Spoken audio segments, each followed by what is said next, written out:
एका छोट्या गावात माया नावाची स्त्री राहत होती. तिचं जीवन साधं होतं, पण अत्यंत संघर्षमय होतं.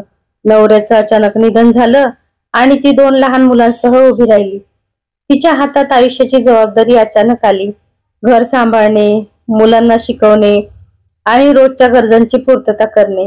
गावातील काही लोकांनी तिला म्हणायला सुरू केलं, तुला काय करता येणार आहे? एक स्त्रीसाठी हे सगळं जड आहे. माया दुखली, पण तिने हार नाही मानली. तिने ठरवलं की फक्त स्वतःसाठी नव्हे, तर मुलांसाठी आणि भविष्यासाठी संघर्ष करेल.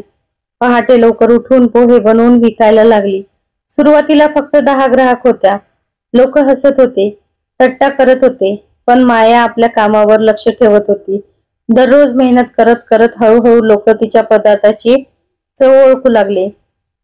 काही वर्षात तिचं छोटं टिफिन सेंटर मोठं व्यवसाय बनलं. आता तिच्या किचन मध्ये 15 महिला काम करत होत्या.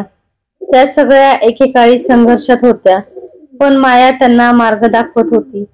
मुलं वाढली, शिक्षण घेतलं आणि आता स्वतःचे करिअर सुरू केलं.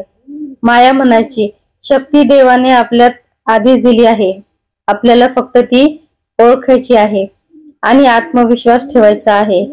एक दिवस गावातील काही युवक तिला विचारले, माया तुम्ही हे सगळं कसं साध्य केलं?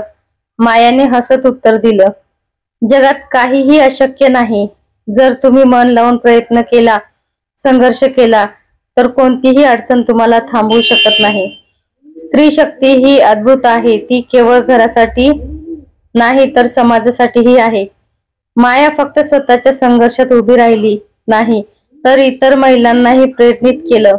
आज तिच्या गावात मुली आणि स्त्रिया स्वतःचं भविष्य घडवण्यासाठी उभ्या राहतात. कशी वाटली कविता नक्की कमेंट